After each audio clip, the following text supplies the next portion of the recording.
I was actually a business student at K-State. I minored in horticulture. Horticulture I consider my hobby. I'm a really lucky guy. I love business. I enjoy being in business, and I get to be in business around an industry that I think is really cool. So it's like if your hobby was fishing, then you had a business that was around supplying fishing supplies or guides or what have you. It's the same deal. I'm real lucky in that I do what I love on both ends of the spectrum, growing plants and trees and building a business. Yeah, I started the nursery in 1997. This was a bean field here, and I was a sophomore in college, and we planted a crop of trees here. It was just 3,500 trees over spring break. We did the same thing in 98, 99, and growing trees didn't exactly pay the bills at the beginning, so we needed to find a way to create some more income, and I started to broker some trees, buying and selling trees. That led to inventorying some nursery stock here, and I guess it was by 2002 we decided that we wanted to have a full offering of products as a re-wholesale yard or a distribution center, and we just grew a little bit every year. We're up to 3 KAT Nurseries locations now, one in Ankeny, Iowa, one in North Kansas City, and then here in Olathe. We spun off a sister company called Schwope Brothers Tree Farms that now does all the tree growing. KAT Nurseries doesn't actually grow any trees, but Schwope Brothers Tree Farms does. We farm almost 700 acres with a little over 500,000 trees in production. We bought our first farm over in Missouri and started Schwope Brothers in 2005. So, the name Schwope Brothers actually came from my dad and uncle. How I got into the nursery business was my dad and uncle had a little hobby farm, a little 15-acre tree farm. So I kind of grew up out there with them.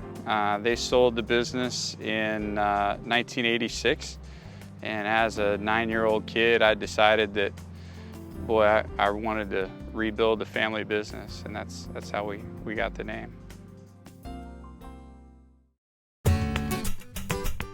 We have a lot of product in production. We dug, I think it was almost 15,000 more pieces this year, which is, 250 semi-loads of more than we did last year.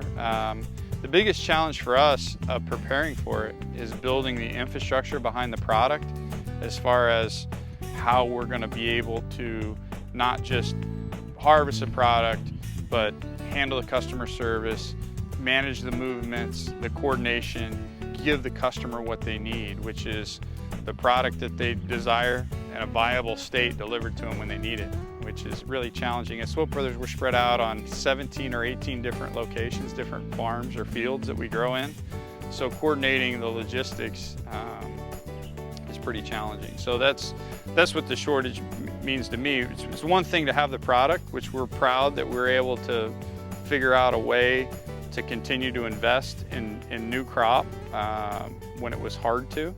The other thing I think people need to understand about the shortage of products, especially with balled and burlap products or long-term products, all these products take so long to get through the production cycle that we're just starting to feel shortage. I firmly believe that we'll be in a quote-unquote short market for 15 years.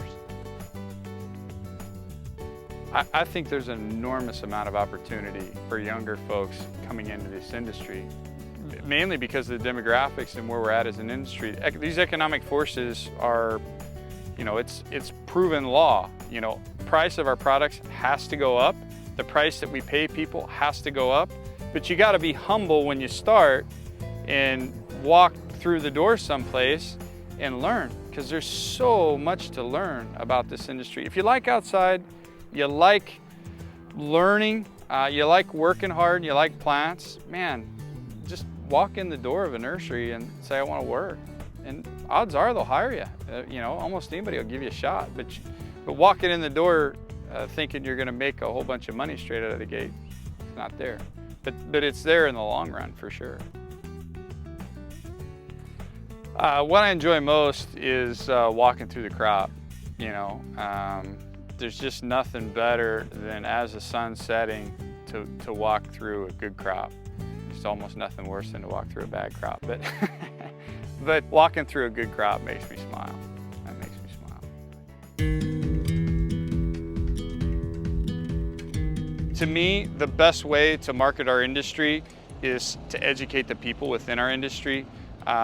I firmly believe that the better job we do building landscapes, designing landscapes, the better landscapes are going to look and the more people are going to be attracted to them. The better job we do producing plant material and even breeding plant material, the better plants that we can bring to the market, they perform more. People aren't dumb. You know, they're going to go, wow, my neighbor's plants look cool. I want to have the same thing. Or I'm going to that shopping center. They may not make a conscious decision about going to one shopping center versus the other because the landscaping, the plants are beautiful. But the reality of it is, subconsciously, we're going to the place that feels inviting. So, you know, I'm not saying there's no value to marketing. There certainly is. But the reality of it is, if we want to grow our industry, we have to raise the bar of the quality of products and services we deliver.